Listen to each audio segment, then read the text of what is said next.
Hello. We're not really here.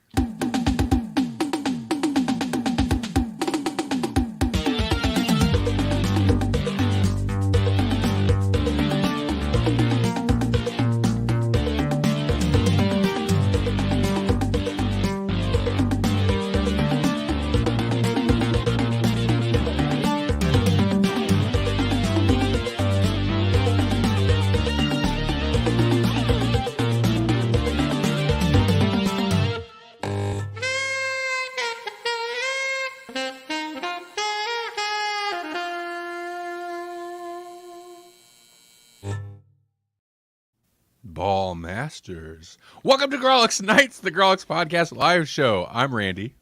I'm Melanie. And I'm Jesse. Welcome to the show. I didn't say it like they say it in the show. It's not racist the way I said it. I didn't try to do an accent. Like 3 people that aren't listening know what I'm talking about. Hey, everybody. Exciting show. It's going to be a most excellent adventure we're going to have. We watched the first episode of a new show. I don't know if other people are talking about it, but it seems like the kind of show other people might be talking about it. Guess what? We are those other people. Yeah. And we may or may not have read a comic book. What? That's weird. On this show. Hey, Paul, what's going on? Hey-o. Howdy.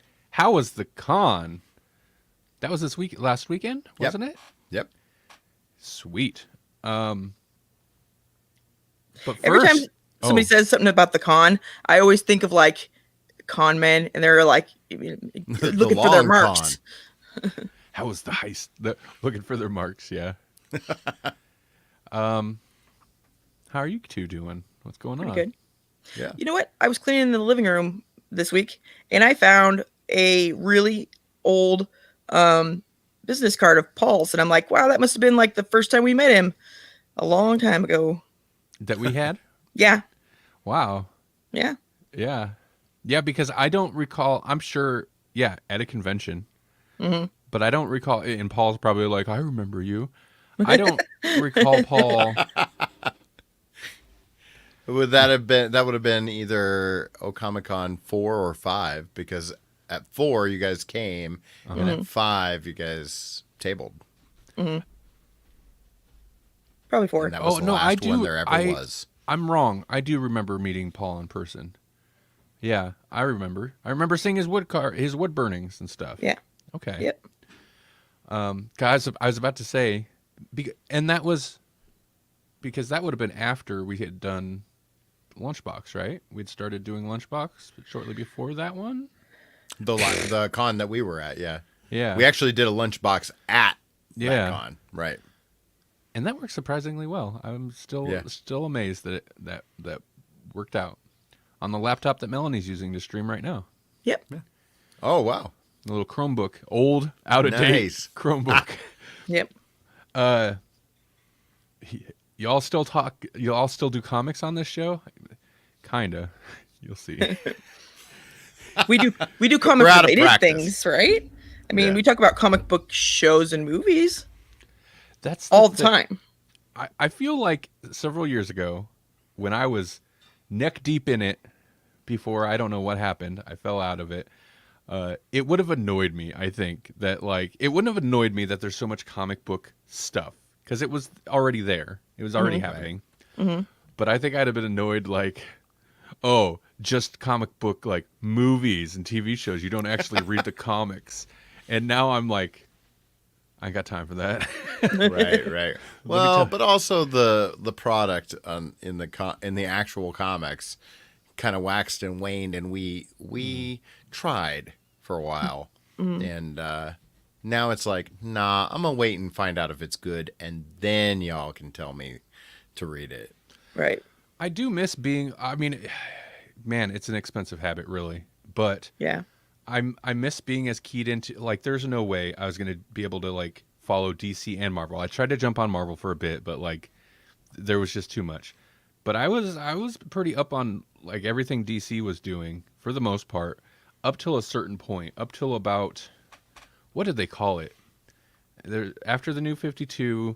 There was like was when the Rebirth or whatever. Yeah, Rebirth, and then for me it was like right around the time that Tom King took over one of the Batman books, Right. and I tried that for a while because I was still reading I had been reading The Vision, and I loved that, but that was kind of like the beginning of the end right there. Me too, and I'm not blaming Tom King because I am. I stuck onto that. I mean, it depends how often they were publishing at that point, but like it must have been about a year. I got quite far into it, but I was falling off. Like I was reading less and less of the non-Batman, and I stuck with that one for quite a while, but I did fall off. Paul says he caught up to Rebirth, then said Grawlix him. Yeah, I mean, yeah, it was Metal for me. I think like I didn't have the bandwidth to get into whatever was going on with Metal, and I should have, because I knew that creative team. I knew I liked that creative team. People really love that run, but I was just like, it feels like a Age of Apocalypse thing that's not going to matter to anything really. It's just going to be a fun little romp, and that's fine, but I just don't have time for it. Well, it's one of those things, and we've it's the forever comic book reader complaint, and we've complained about it. Is it like all the tie-ins, right? It kind of like muddies the water. You're like, well, what do I need to read? Unless you're like up to date, when it's coming out. Yeah, that's really right around the time, because I remember being super excited for it when it was announced because of the team, and I was like, Metal, awesome, cool, and what a great their Batman run was amazing. But then by the time it hit, like I was so behind on everything. I just I've tried to dive into it since, and just kind of stall out. And Marvel was doing something almost the same. Like that's when they brought back Wolverine. Like Wolverine had been dead, and I didn't even read that. But he had come back. I don't even remember what it was called, but it was basically a rebirth kind of thing too. Mm-hmm. Like Marvel was doing their own rebirth because it was working over in the DC, place, because they brought back Barry Allen. And I think immediately people were like, or no, Barry Allen had been back because they had done the Flash rebirth, but then they were doing a rebirth of the whole thing, of the whole DC universe, and they brought back Wally West. And that was great. I loved that comic. And then I promptly stopped collecting entirely. Yeah, no, you're right, and that was kind of part of what Rebirth was, because it wasn't really it was like another reboot, like New 52, but wasn't. It was like a reboot, yet we're going to then pull the pre-New 52 universe back into it, because then we've got a couple Supermans again. There's always seems like there's a couple Supermans running around. Right. The pre-New 52 Superman and Lois, I think, showed up, and that's where the Sun, because the New 52 one died or something. Yeah. It was like, what? Then was he ever really Superman? Right. So I would just prefer, I mean, I didn't always, but I preferred to wait until something had, finished or had a couple decades, and then I get into it, so that I didn't have to worry about it going crap, because I already knew it was good. So yeah, right. Trade waiting or whatever it's called. Right. Mm-hmm. Yeah, that's what I do now. Is I just wait until somebody says it's great, and I should read it, and I will go maybe. Yeah, and that's I mean, that's kind of the that more used to annoy me too. That's the more enjoyable way to do it, right? Unless there's something unless you're really into it, then like the anticipation of like the next episode or next issue coming out is kind of fun. But like it's more enjoyable to wait, but that doesn't help the series, because they don't go by that when they decide to like keep the series going. Mm-hmm. So but that's kind of just a flaw in the way the industry's been for a long time. Right. Mm-hmm. Yeah. If any of that matters, like, I mean, for the smaller imprints, I'm sure the companies, I'm sure it does, but like for DC and Marvel, does that really like matter? Probably not. Because I feel like in the larger scheme, it probably helps them decide to reboot some stuff that didn't really need it, But That's true. That's true. But they're going to keep using the same characters over and over and over forever, as long as they can. Right. Of course.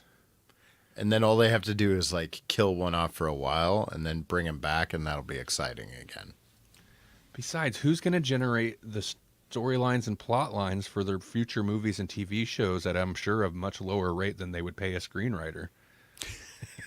Right. I don't know if that's a thing. I don't know if that's an issue, but man, that's something I think about sometimes. Just like the screenwriters, like, yeah, they're doing a lot, like, because most, especially now that we've had quite a while of decent comic book movies and TV shows, even when they lift plot lines, they're not like, it's not a beat for beat necessarily adaptation, but and they'll kind of condense a whole run into like a Right. whole thing, Yeah.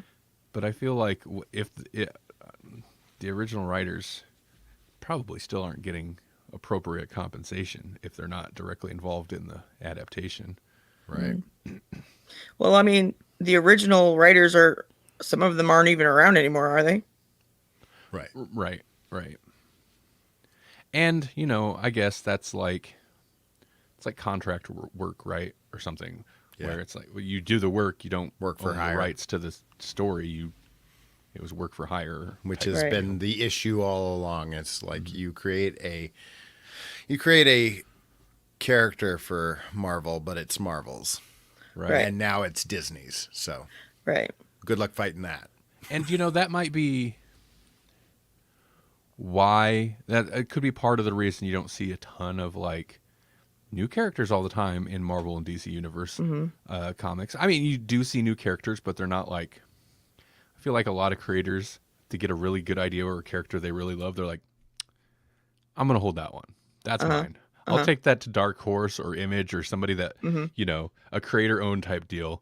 And I'm assuming they have those kind of contracts too, where if they think something up while they're working there, even if it's not for Marvel or whoever, and they find out about it, then they're like, oh, nope, that's ours. You worked for us, so it's ours. I don't know. I feel like that, man, that could get so dicey with, I see what you're saying, because I think that's something like in the technology industry, that's an issue that comes up a lot, right? Mm-hmm.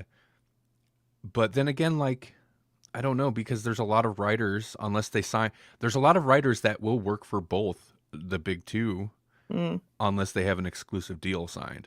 And I'm sure Right. there's stipulations, but I mean, if you're writing a Marvel book and a DC book, you're probably thinking of both on the other's dime, essentially. Right. Right. So I don't know. They probably have a way to have that worked out already. I could be wrong. Yeah. Well, that's why they have so many of the same characters, so somebody can just be like, I'm writing Deadpool and Deadshot or whoever the equivalent is. I can't remember. Just do the same thing with both of them so that they don't have to worry about it. Right. Like, hey, my roommate had this really cool character by the name of Swamp Thing. Hey, Marvel guys, how about Man Thing? Or maybe the other way around. I don't know. But they were invented around the same time, and the creators were roommates. So I feel like that's interesting. Well, Hey, isn't that how we got Image Comics in the first place? Is like all these people who are just like, we are awesome. Let's go be awesome somewhere else, and Image is born. Yep. Hey, Savannah, welcome to the show. By the way, shout out to you, Savannah. Listener, if you also want a specific shout out to you on the show, think about supporting us just in general. Think about supporting us specifically, though, on Patreon. Patreon.com/Grawlix podcast. If you're at the magical cat dancing tier, you get a shout out on the episode. And that's the tier that Savannah's at. Also, all tiers get you access to, except for free. I'm sure, like, can you still be like a free whatever? Whatever. You spend at least $1 a month, you get access to 60+ bonus episodes. I think you can be you could just have a Patreon account and just read public Patreon things, but like that's what free is anything that you decide to just put up as a public post. Which, I mean, I haven't posted a lot. So I mean, yeah, I post there all the time. I'll be real. I haven't posted there for a while, but I used to post like the new episodes. I'd make a post on Patreon as well, but then I was like, I feel like that might just clutter it, and like, oh yeah, if harder to find the bonus stuff. Yeah, exactly. And if somebody's following us, if they're following us on Patreon, or like awesome enough to be a supporter, like they know where the regular episodes are. So, right.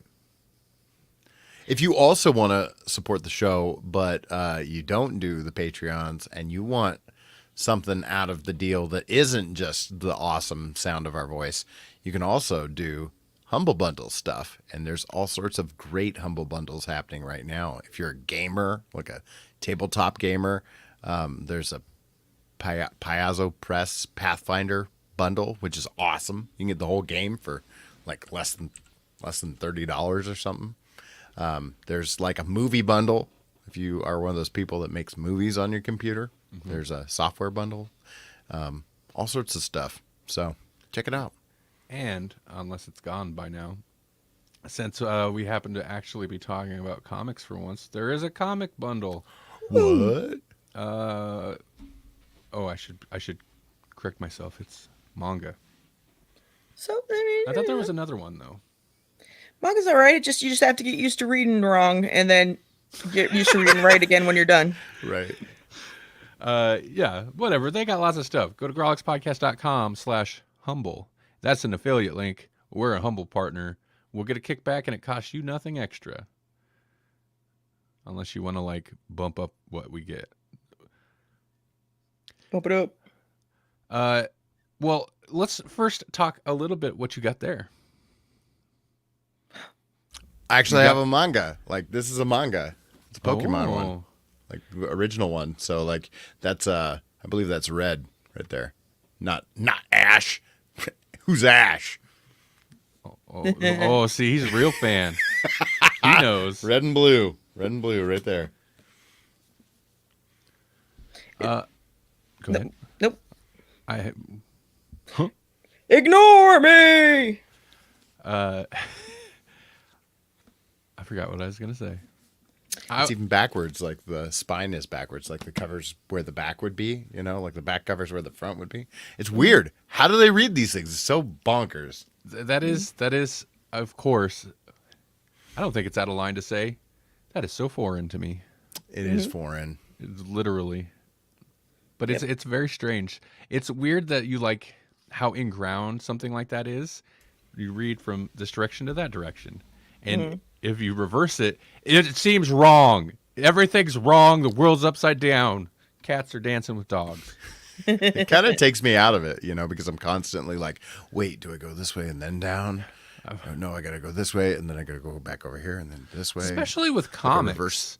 Like a reverse typewriter kind of thing. With comics, there's like an extra bit of like, versus just reading text. Like there's an extra bit of, you kind of get trained on like how to follow the panels with your eyes, where it goes, other than like, you know, because it's not always just straightforward.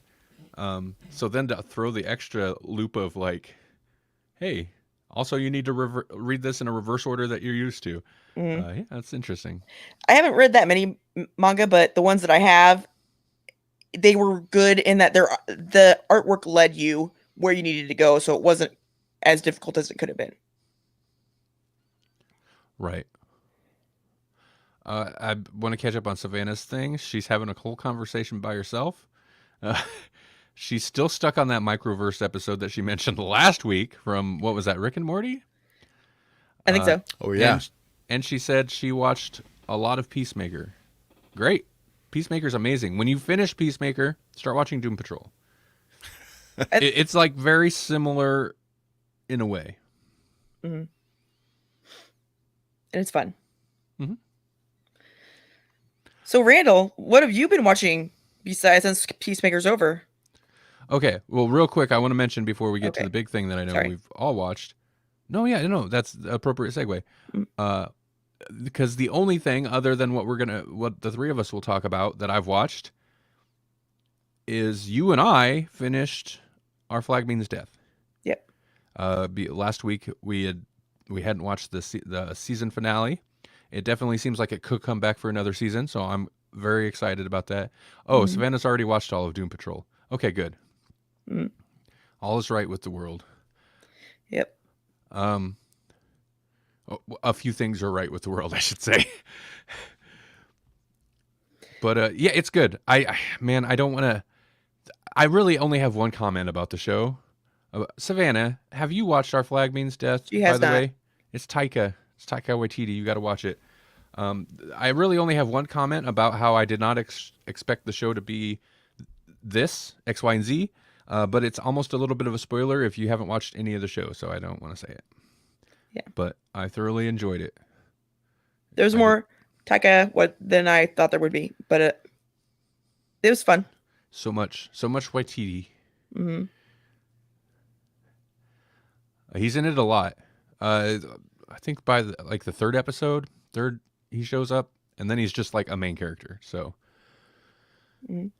Jesse, did you watch anything else? What did I just said I watched something. Oh, Picard season 2. Right. And it's fun. It's very fun.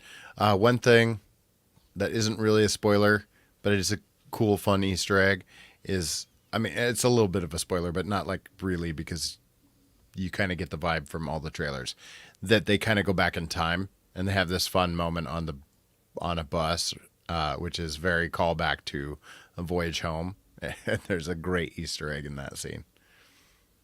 Is it? I don't think I've heard of this show. Is it like a young Captain Picard? No, it's an old Captain Picard. Oh, okay. Still doing the things, you know. Mm-hmm. All right. You haven't heard of it? I've never watched any of it, but I'm surprised you haven't heard of it. Yeah, I have not heard of it. It's pretty fun. The first one was all kind of about data and like sentient, like androids and what they call them, synthetics. But it's interesting because it melds the the J.J. Abrams movies, the Chris Pine Captain Kirk universe with the Star Trek The Next Generation universe, dealing with the Romulans and all the stuff that happens in those movies. So it's interesting. Cool. I'll have to watch it sometime. Yeah, it's fun. I enjoyed it. And it's, like if you like Star Wars, I've often said that Picard has some of the most Star Wars, Star Trek I've ever seen. And I'm sure that's what's making some Star Trek fans really mad. But I am loving it. Yeah, I've heard some Star Trek geeks talk about it. And generally, they're not favorable of it. They're not fond of it. Right. I don't know why. Like it's got everything. But I've also heard fun. Good things about it. I've heard it's and it's still going. It hit a season 2, so that's promising. Mm-hmm. And it's not on Netflix, so it could keep going. right. But it's on Paramount Plus, and who has that? Nobody that I know. Is it on TV as well, or is it just a streaming deal? I don't know. I think it's just a streaming deal. I thought that was the main thing they were using to is TV even get a people. thing? Is TV a thing? It's gotta be, right? I don't know. If so, it's CBS, right? It used to be the CBS app, and then they were like, no, it's Paramount app. Mm-hmm. Paramount. Right, it was like CBS All Access or something. Yeah. Right. Well, Paramount is probably smarter. Right. Opens them up a little bit. At least they didn't call it Peacock. For real. TV is going away because the other day, my family was out of town and I was checking their mail while they were gone, and they got a thing from Nielsen, ratings place. We used to get those all the time. In fact, we've done it a couple times. It was for TV, and it was like, I don't know, they could pay you like $20 or something. Well, now it's a survey about the different apps that you use and the carriers of your Wi-Fi or and your phone and stuff. And they only give you $1. $1? Mm-hmm. Wow. Don't spend that all in one place. Maybe you could get an ice cream sandwich. Probably not, actually. No. Delicious.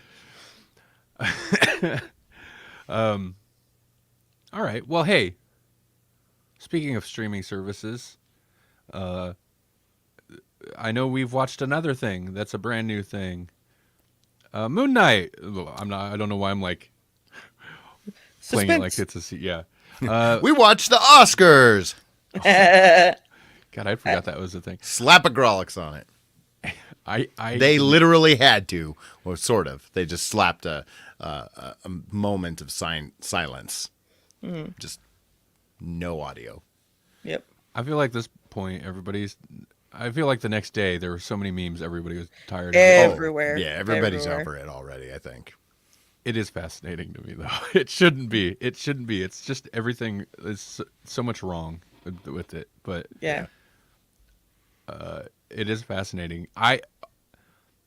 Melanie, did you post or somebody posted? Maybe it was a meme that something like if it weren't for that, they wouldn't even realize the Yeah, that was Oscars. me. Yeah. I It's wouldn't true. have known the Oscars was on. Nope. I didn't either, and I was talking. You know what? We need to be careful though, because this is probably the most buzz that hasn't been strictly like super negative. Okay, it's pretty negative, but this is some serious buzz. Oscars don't get as much attention as they used to. They're going to start having incidences every year. But yeah, I was talking to my mom that night, and she's like, "Oh, I've been watching the Oscars. Will Smith slapped." I was like, "Wait, what?" Okay, well, I actually kind of want to. I have to search that out now, and it turns out I didn't really have to search it out. It was just everywhere. The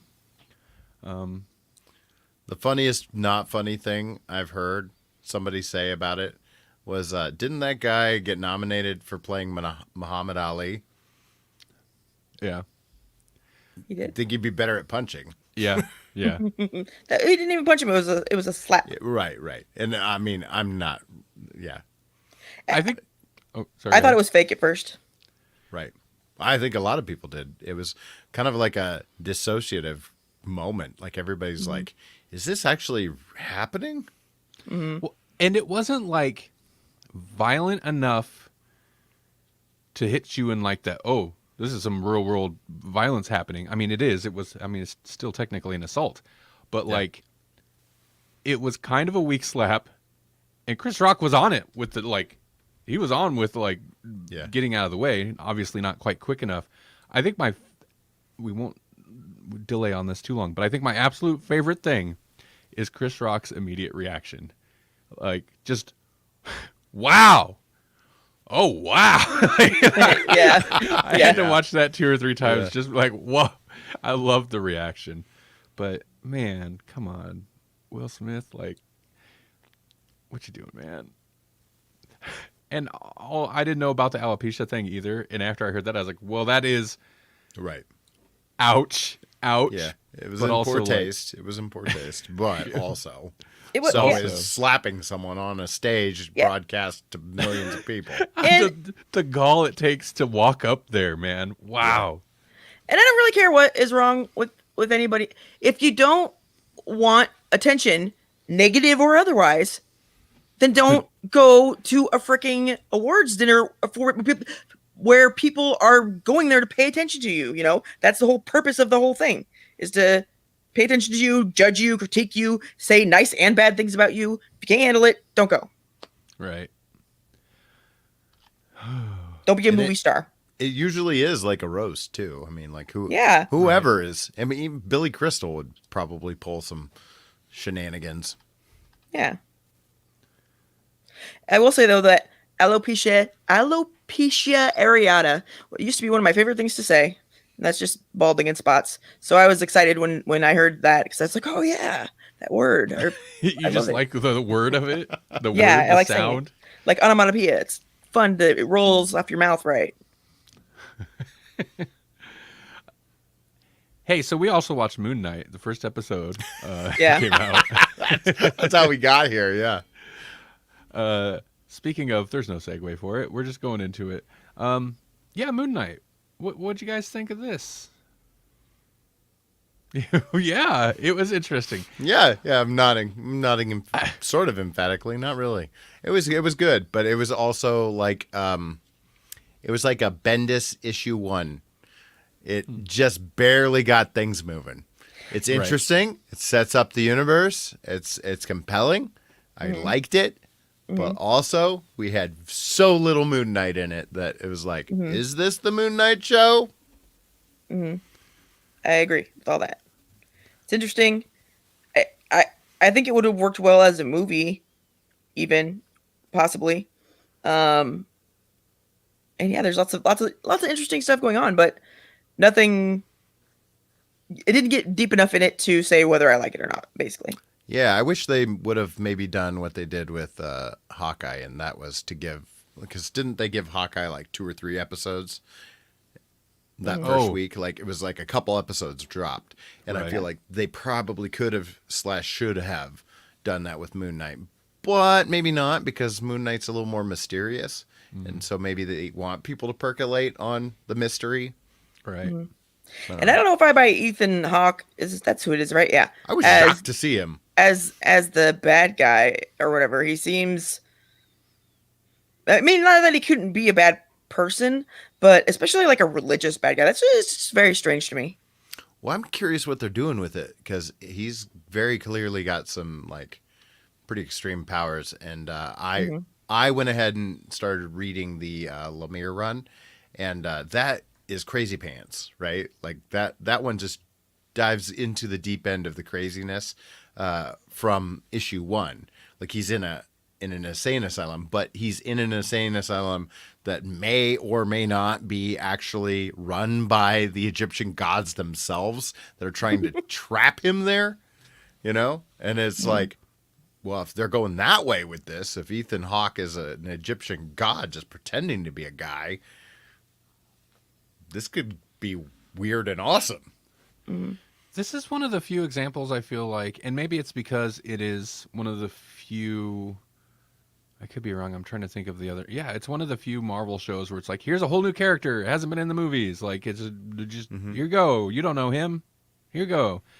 But this is one of the few, and Melanie, you said it almost should or could be like a movie. It feels like it's written like a Marvel movie. There's scenes like the action scene and like the kind of like supposed to be for comedic effects scene where he can't give over the scarab or whatever.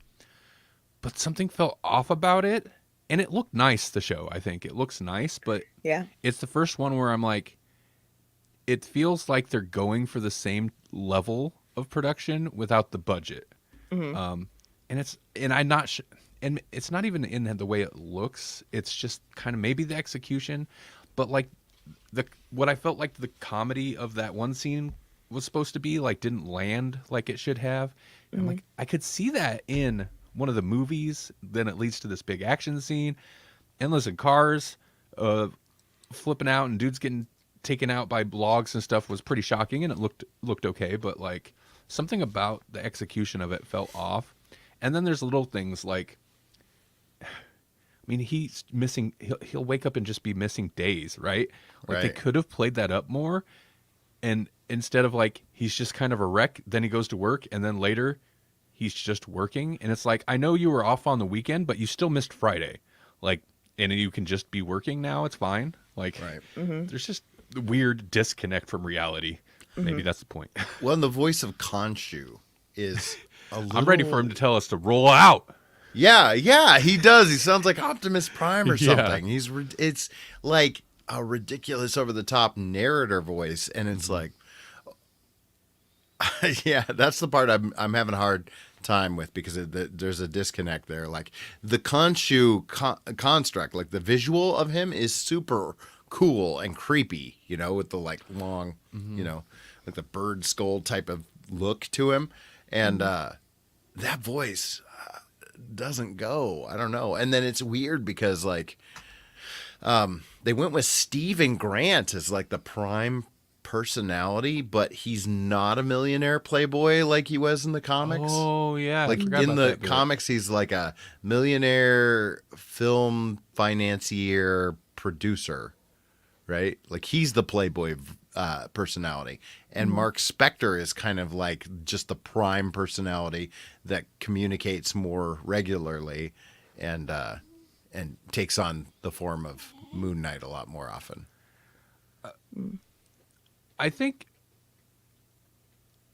you were mentioning like there's that disconnect between like the cool kind of creepy image of the whatever, and then the voice, and that's maybe part of the issue with.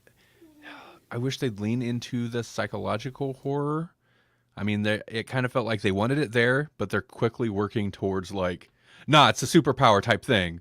And is this the case in the comics? Like like the suit transforms onto him. Like I noticed when he like let whatever take over, like the suit starts growing out of him.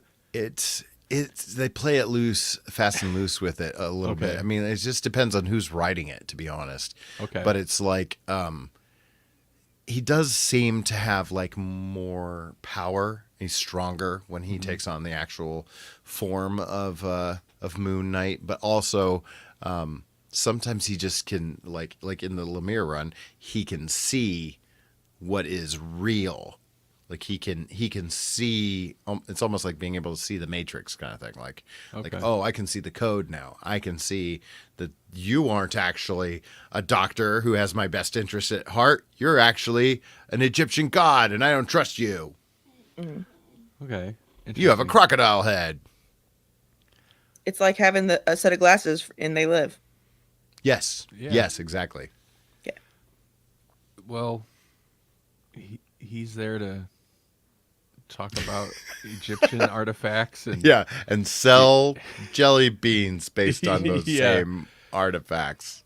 And tonally, of course, whatever, it's fine. It's like whatever. It's a Marvel thing, but tonally it's weird. It's weird because it felt like it should lean more towards like a creepy horror thing, yet it's consistently super bright and colorful. Yeah. Most of it's happened during the day so far. Yeah. With the exception of some nighttime scenes in his apartment. I mean, the elevator scene was pretty cool. I did enjoy, and I think this was spoiled. I remember seeing it in a preview or something, but like the played for laughs kind of bit of the old lady getting on the elevator, but really, in reality, I was much more intense. Yeah. I feel that lady's terror because she's like, "Oh, I just stepped onto an elevator. What's this? What's going on with this guy? Something's wrong." Mm-hmm. Like I felt her terror. Yeah. But it's fine.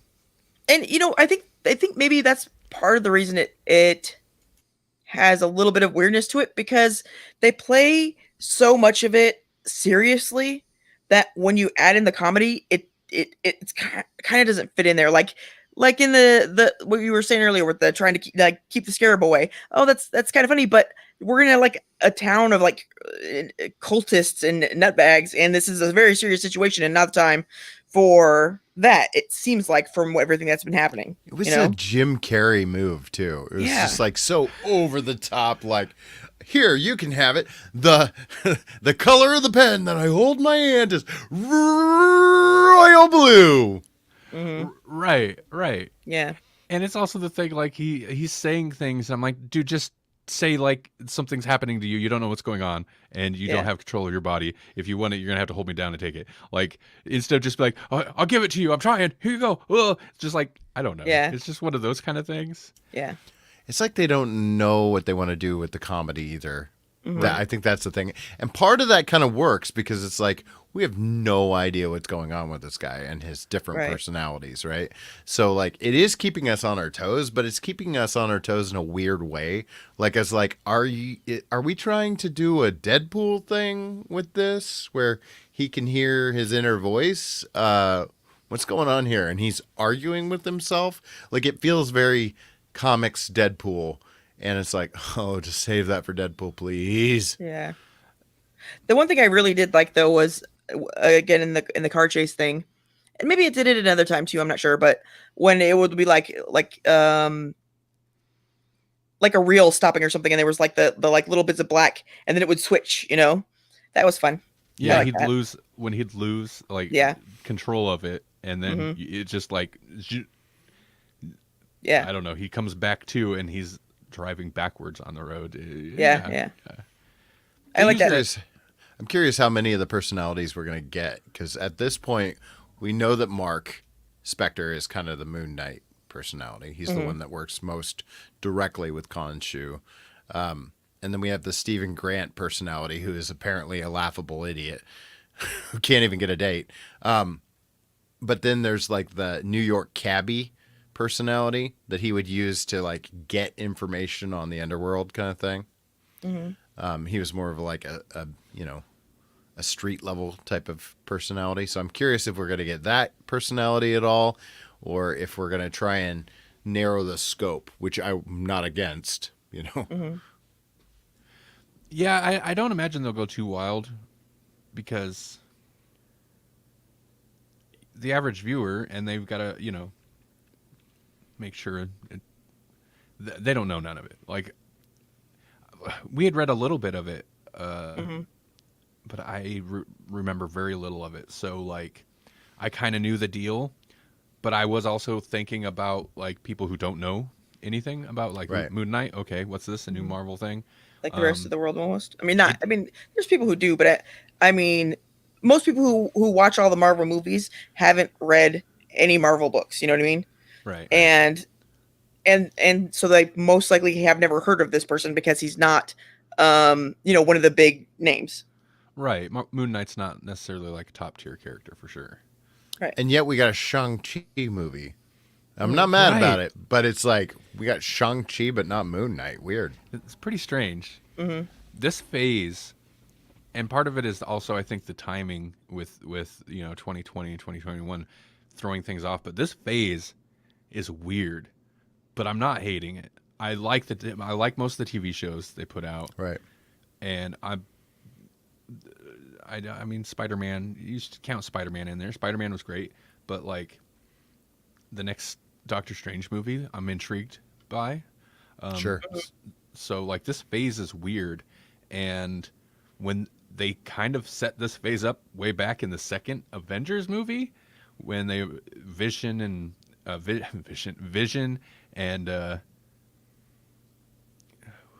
whoever else, what's the Wanda?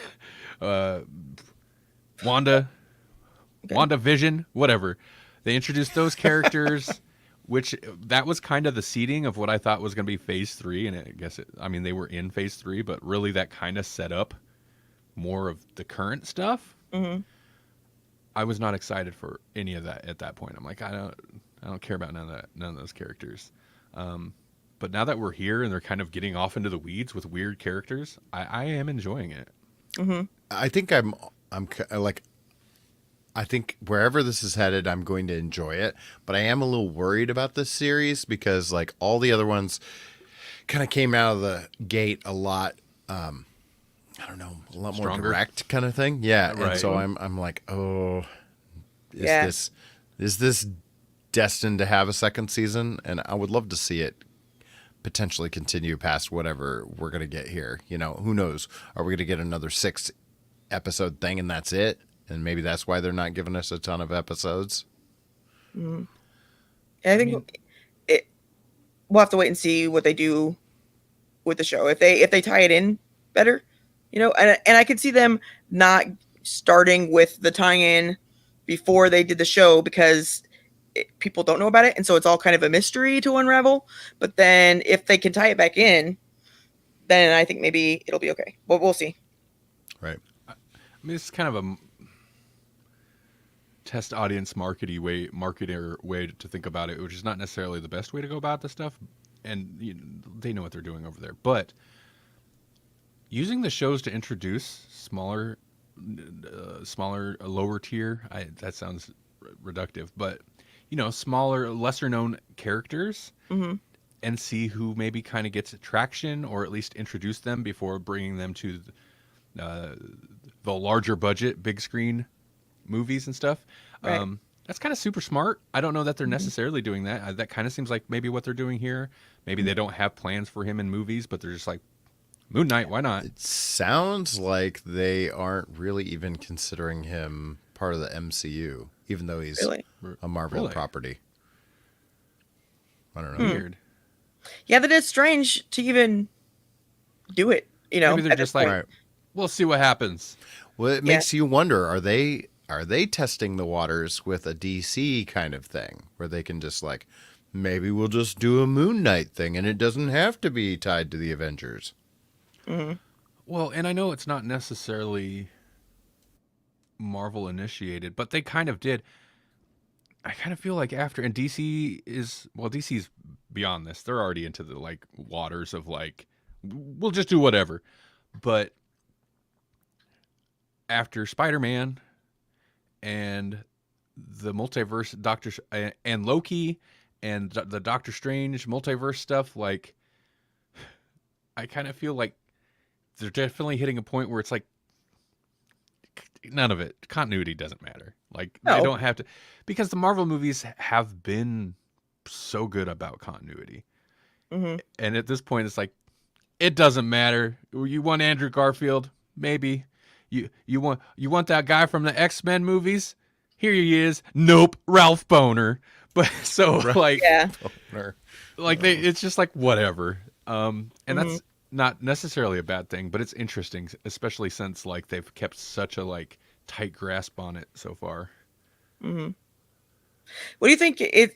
I mean, I'm sure they'd like to milk it for forever, but at some point it's gonna have to end. Do you think that they're planning on that happening after the Multiverse of Madness? Like it's gonna solve all the problems and put everything back to good or something, and Or then break it into 1,000 pieces that don't matter anymore, and we could just do whatever we want again.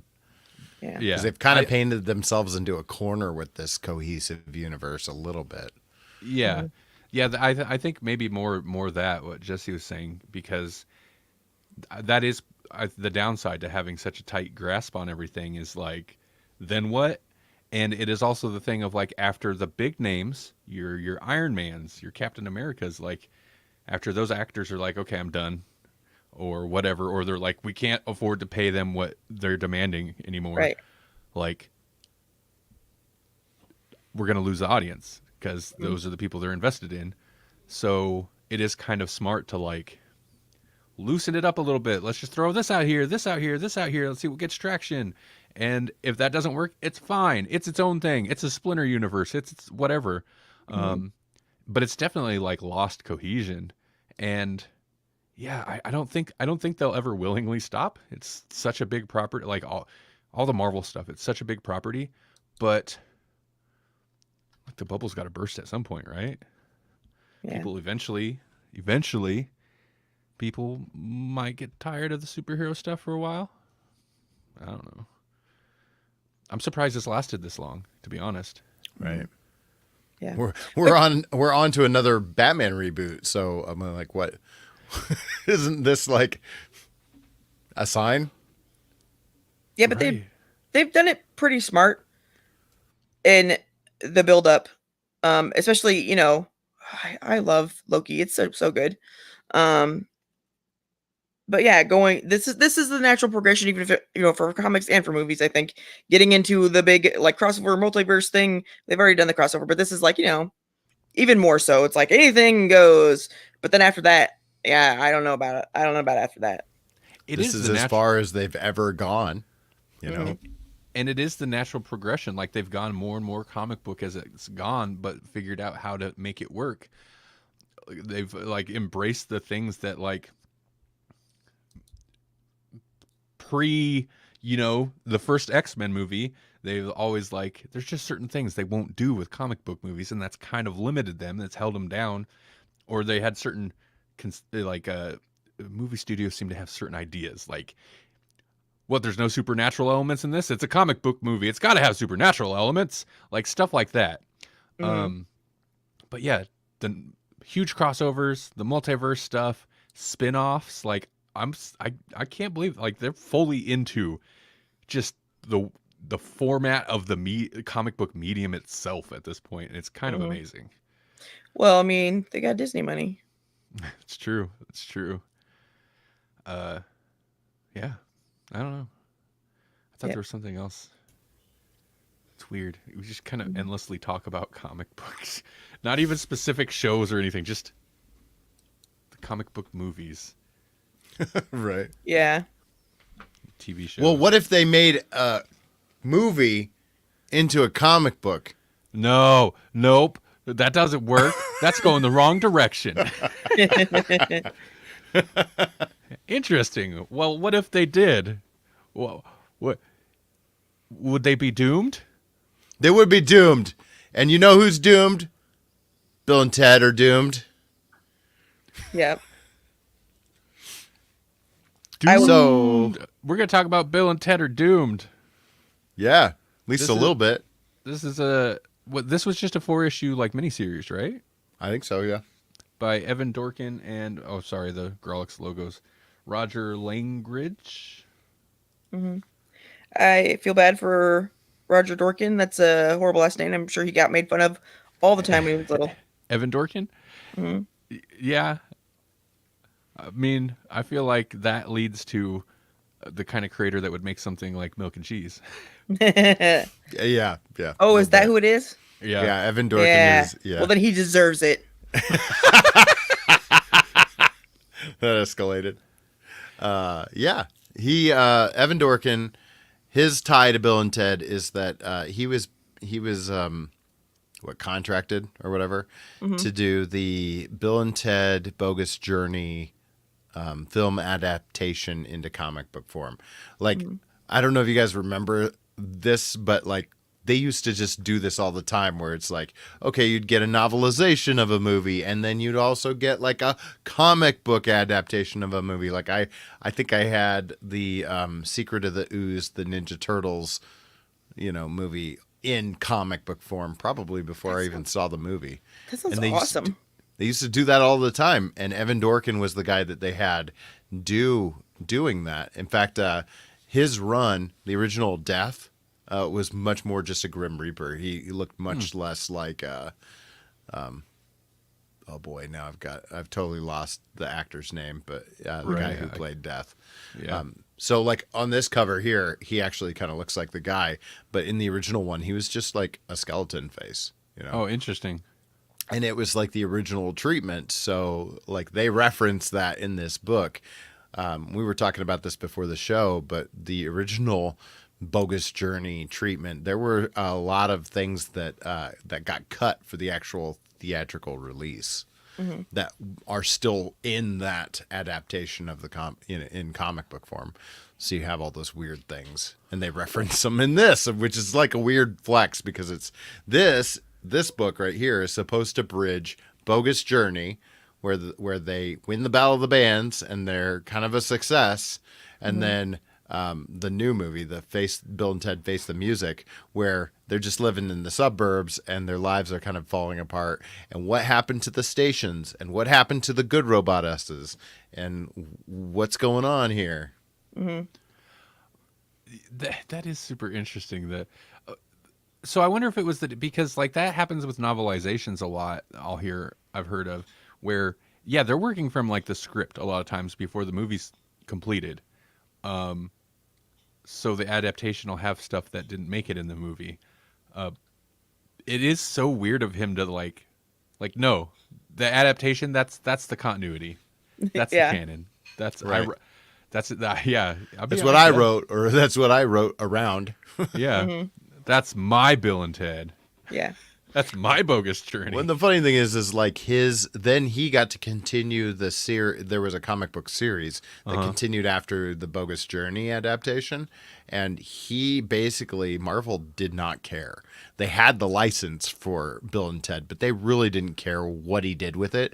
So he just went full milk and cheese on it and just did all sorts of bonkers stuff. And I loved that. So that was kind of my impetus for like, spoilers, guys. I talked everybody into reading this, and I'm kind of sorry because I was thinking it would be kind of more like in line with that because Evan Dorkin attached to it. I was shocked and thrilled because Evan Dorkin hasn't written a Bill and Ted comic in a long time. Right. Like it's other people that have been doing, like for Boom Studios, the Bill and Ted's Most Triumphant whatever, and Bill and Ted Go to Hell, and there's all Bill and Ted Save the World. Like there are a bunch of little mini series that have come out of different studios, and this one was supposedly it felt like it was going to be kind of a bridge, but it makes sense that it isn't because that stuff was owned by Marvel for a long time, so I don't even know if they can reference all that. Oh, right. Well, I will just lead by saying I'll out myself in that I didn't get through very far into this. I read a bit into the second issue and was heavily losing interest, but I'm not going to say it's bad because I'm also like I was super tired and kind of in a bad mood. Um, but my big like it looks interesting. It looks nice. The art style is very much what you see here on the cover. That's Which is interesting because this is Evan Dorkin on the cover, and the stuff that's on the inside is not. that must be the Roger Langridge. I'm guessing. It's much more. I don't know. It's almost like it's a simplified, almost anime kind of style. But I mean, it looks is a bit cleaner in its Yeah. like line work, I guess. It is. It is. It is kind of paying homage to Evan Dorkin's run, I think, a little bit, but it's definitely its own thing a little bit. Hello there, YouTube viewer, little crazy nostril. What's going on? They love Roger Langridge. He's got a great style. I mean, I also did not finish it, and I blame myself because I didn't bug Randy about it. She didn't So I hound me didn't enough to actually get her get it to- until or like a couple hours before the show started. So Well, I but- didn't. I also like it's 100 pages, right? But it's like it just collects 4 issues, so I didn't think that'd be. Wait, we can knock 4. I can knock 4 issues out easy. It's a little wordy, mhm. which is weird because yeah, it's I actually felt- pretty dense. But when you think back to like Milk and Cheese, right. I try not to. I'm sorry. I know you guys like it. I didn't care for it. But this, I don't know if they stay because I didn't finish it, so I don't know if they stay the bad guys. But the bad guys in the first half of this, or what I perceive as the bad guys, made me want to watch Metalocalypse, and oh yeah, I hope that something fun happens there. I am gonna finish it later, so. I if I had one criticism of it of the artwork, and I really don't, because once I realized what was going on, I was fine with it. The main bad guy and Death have a lot of similarities, and for a while I thought it was like, is this just Death doing his own side project and not telling the guys?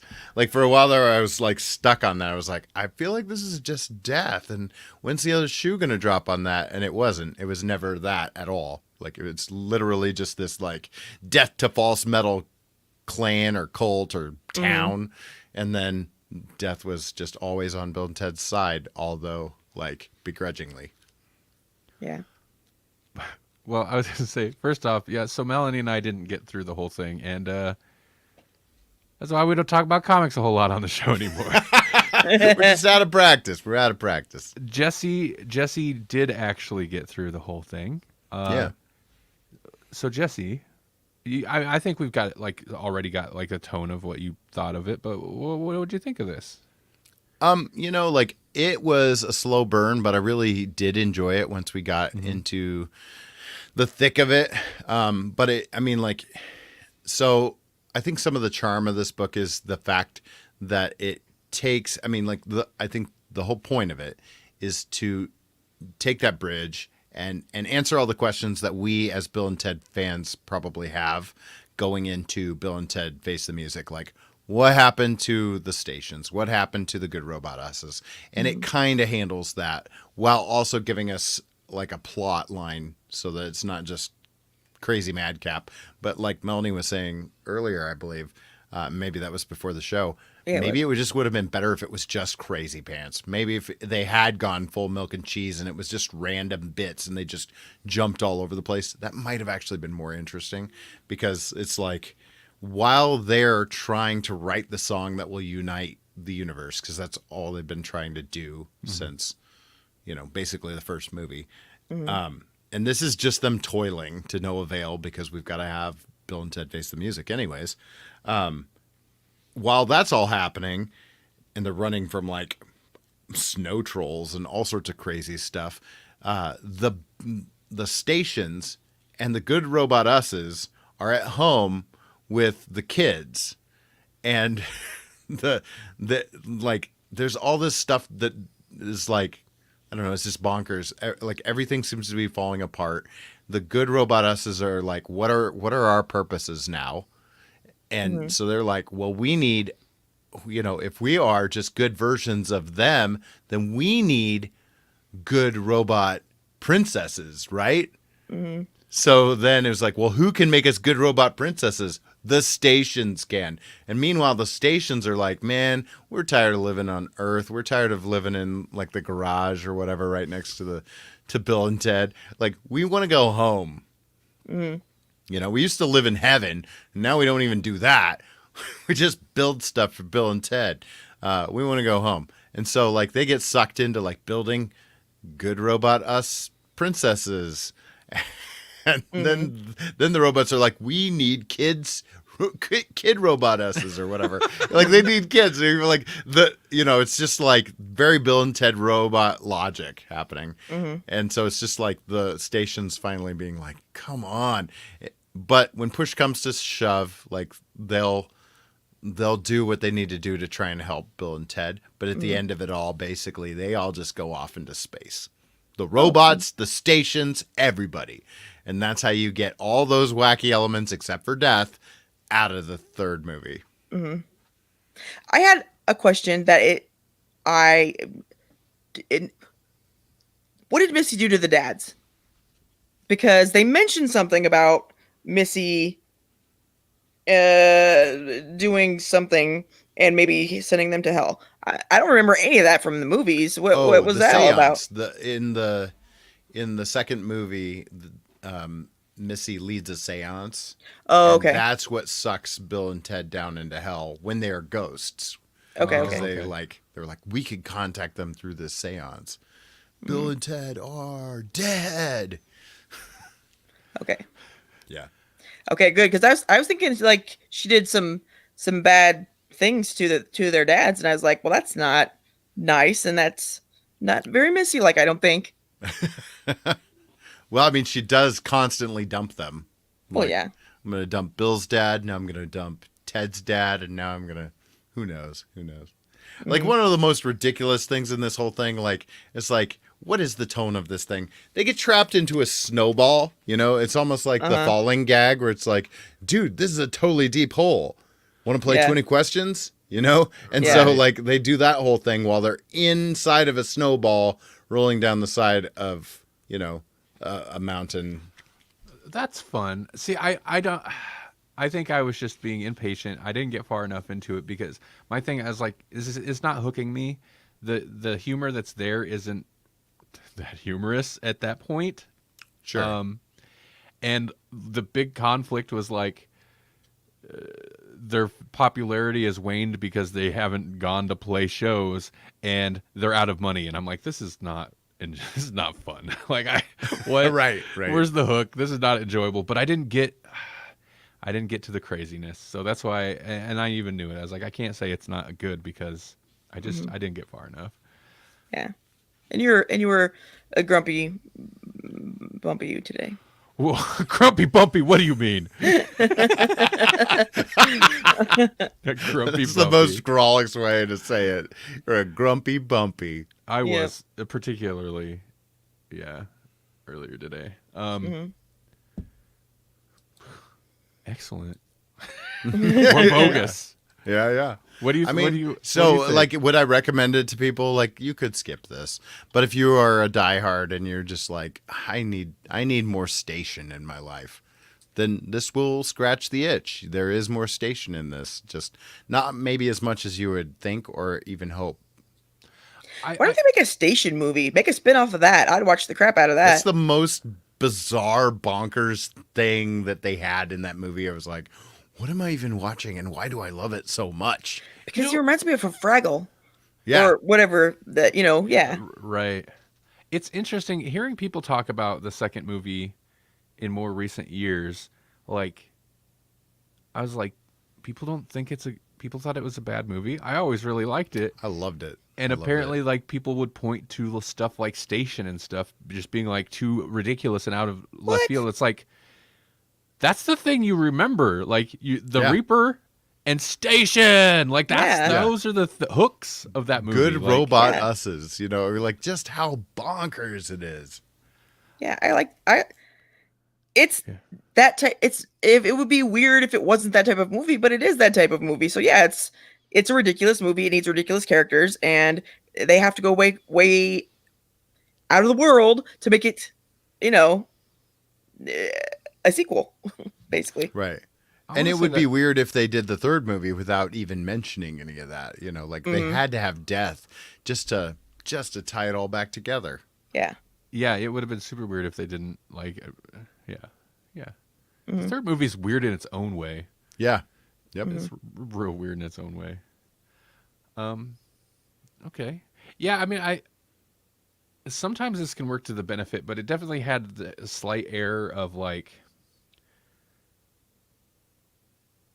this needs to bridge this gap, as opposed to like, Yeah. I had this great idea for this Bill and Ted story. Let's do that. And maybe I'm wrong. Maybe he had a great idea for this Bill and Ted story that bridges the gap. But like, I don't know. Yeah, he was kind of stuck into into limitations. There were some fun Easter eggs in there. Like they did have a moment where they're like, "Hey, how is it that people can die if you're here?" And like, "Hey, can't you just use your magic?" And so like they explained some of those things, like how Death could just, you know, teleport them places before, and now he can't because he's basically on hiatus while he's in the band. And they were like, "So can people just not die?" And he's like, "No, there's a temp. Don't even get me started on that." And that's a whole storyline in the Evan Dorkin run.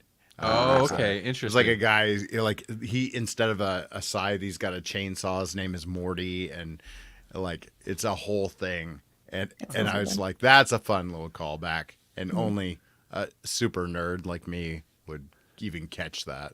Right. Well, that's cool. I It is. mean, he's all about continuity specifically with his continuity. yeah, for sure. All right. Cool. How did was this because of the You Choose thing, or I feel like this came up before we did the You Choose crossover, actually. I don't remember how this came about. No, I think I just discovered it, and I was like, we did Milk and Cheese, and this is Evan Dorkin. I was We like, Evan Bill and Dorkin, Ted. let's do it. Melanie Yeah. hated Milk and Cheese, so I'm extra down for this. I want to see what her reaction to this will be. I'm over here being the grumpy lumpy. It was not Or quite bumpy. as it wasn't as bad as Milk and Cheese at all. I kind of enjoyed it. I didn't get through it, but I am interested and I will finish it. So yeah, Milk and Cheese was just a bunch of not even connected random nonsense that wasn't even funny to me. And I'm sorry, I know you guys liked it. I didn't get it. It's like that guy from the internet that would just smash eggs and spank chicken and I'm make too disgusting basic. noises. I don't like it. I know you do. I don't. It's absurd and random humor, and I think, and yeah, It was you're never probably not- intended to be like read long form the way we did either. That Like, was the other thing yeah. when we did Milk and Cheese. That was was it a collection, or did we searched up a bunch of it? I think don't we remember. just did. I think we did the shorter of the version, like because there's a big collection, like Dairy Products Gone Bad or something, and then there's a shorter one, and we did the shorter one, and I don't even think I got all the way through that. It's like too much. It's just a lot. Like It's- even in a small collected volume, because they're just like a page or a couple of pages, and then that story's done. So it was like trying to read like 3 years worth of comic strips. Yeah, it's not meant. I don't think it was meant to be read that way. It's not meant to be like slammed down in a going. It's like a coffee table book or something, right? Like you pick it up and read. Oh, okay, that's pretty cool. Milk and cheese for the day. Throw it down. Read it more later, but not like we tried to like slam that whole thing before the. I mean, God, we used to have willpower. Here I'm like, I got through an issue of Bill and Ted. Well, it's also of the era, it's also of like kind of that 90s, like this fits squarely into the like tank girl era. Yeah. So just like zine style comics that are kind of punk rock, and you're only supposed to get like a little bit of them because then the rest of the zine's about something else. Mm-hmm. Well, they need something to tie it together, like the Matrix. Oh yeah, That yeah. would be amazing. Is this something we should be amazed about? No, but you know what you should be amazed about? It is actually kind of the opposite, but not really. So you've heard of locked-in syndrome? Either of you? I don't know. What? Locked-in syndrome is when somebody becomes paralyzed, like seriously paralyzed, where to the point where they can't even move their eyes anymore. Like they have no control over any of their body, but they're still totally aware. That's locked-in syndrome. Sounds like my worst nightmare. I've actually I read a book basically about that, and it frustrated me so much I cried and threw the book out in the world, and I don't know what happened to it. But anyway, luckily for me and other future people, scientists have finally built a brain implant that can help someone who is completely locked in communicate. So before they had some technology that they could, if they could still move their eyes, they could look at things with their pupils and it would make it into words and such. But now you have to, the only downside is you have to get it before you're actually completely locked in so that they can know for sure that what you're thinking and what it's picking up are the same thing. But once it gets that base, then it can use that to, over time, it gets to know it even more, like which neurons firing means what. But there's a guy that they gave the implant, and he had a little while to train on it. I don't remember how long, but not as long, of course, if he would have liked. But he can send messages to his family and the doctors and let them know. Like, for example, he was sitting there with a bunch of people, and he's like, turn on the TV. I want to watch whatever with the grandkid, so they did. And before, he probably would have just been sitting in a room alone with no way to communicate at all. And I mean, it's maybe still not the best, maybe still not the best life you could live, but it's way better than being trapped inside yourself, not being able to have any say over what goes on, So I think it's amazing. But even just not just that, the other things that it could lead to is what I'm super excited about. If you don't even have to be able to communicate and you can use it to do that, there's things that you would be able, I would imagine, to control with your mind, or maybe we could find a way to communicate with animals or something like that. There's just so many things that we could do with it. I'm super excited for the future.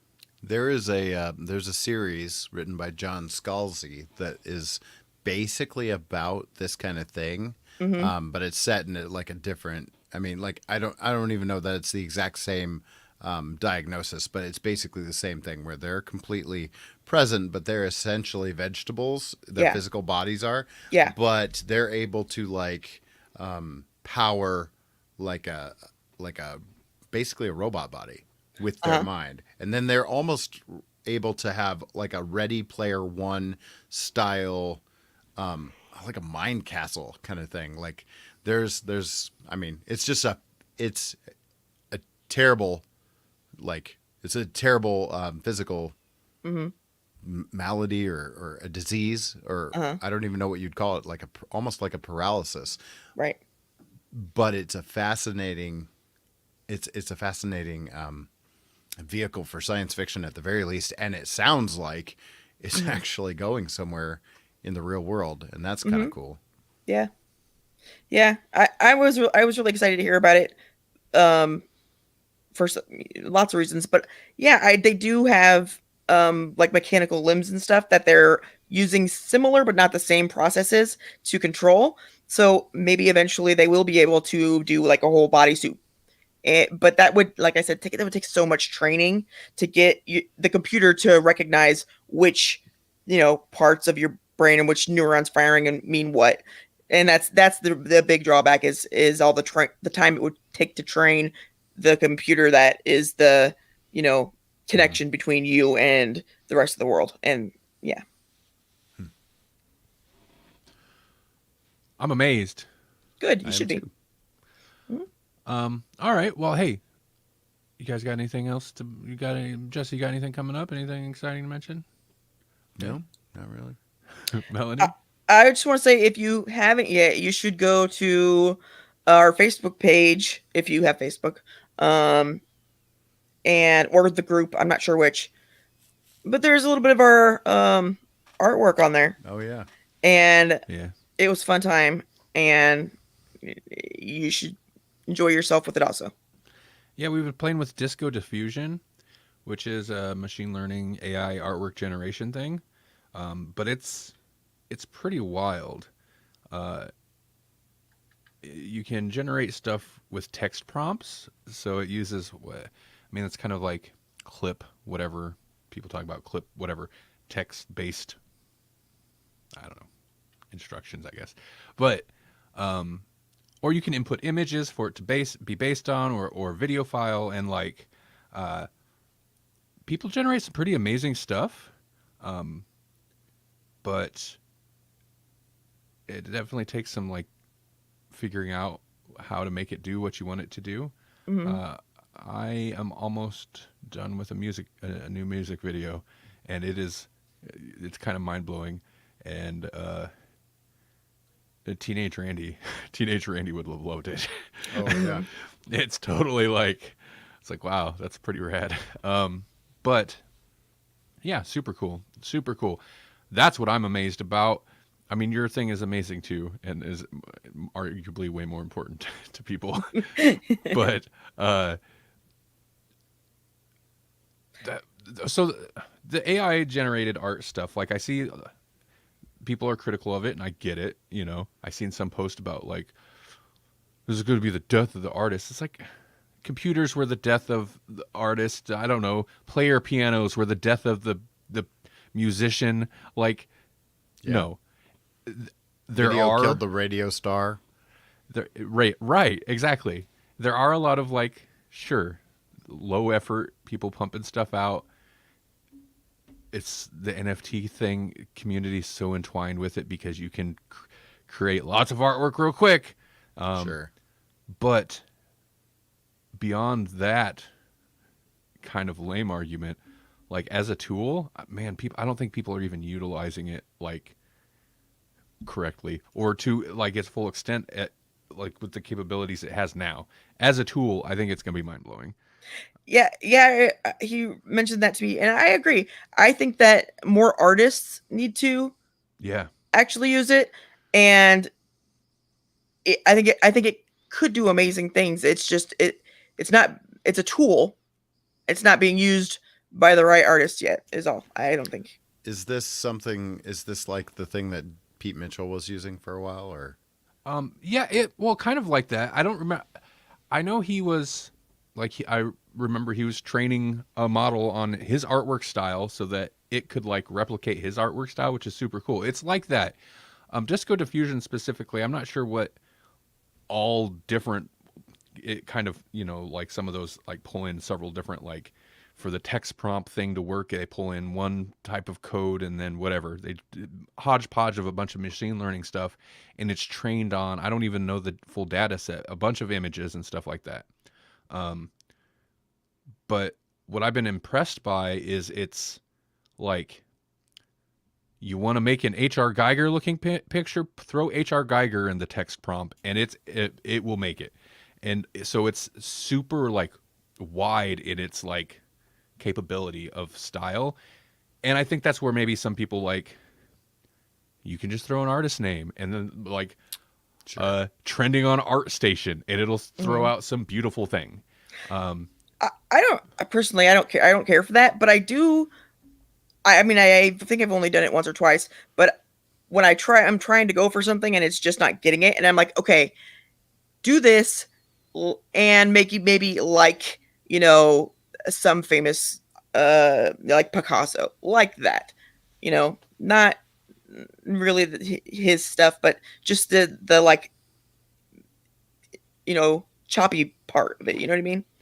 The cubism, or Yeah, but you don't have to like, I'm sorry. no, it's okay, go ahead. I was gonna say you don't have to like train it on. Like it has access, and you can choose different like models, and basically that's just like data sets that are already trained on whatever data set. I don't know where people get all the data, but so you don't have to like train it. That's usually the very time consuming thing when you're doing a machine learning thing. If you're like, okay, I want to do this, I want to have it generate this, but it needs to be trained on that to know what that even means. So you don't have to do that. And with Google Colab, you can basically use Google's computers to do the processing because our computers. I was just going to ask, like, do you have to install this? Like, no, you can work. You can. So people have, and that's really why we can use it, because like it's simple enough that we figured it out. Google Colab notebooks, which is basically just like the code's ready there. It tells you what, like, here you can change these values. It's still pretty like intimidating looking interface, but fairly user friendly interface, like easy enough to use. And it runs, it's a Google Colab notebook. So it runs through on Google's Colab system, which is basically Google set up to like, you can run it on their computers, and it's mainly made for machine learning stuff.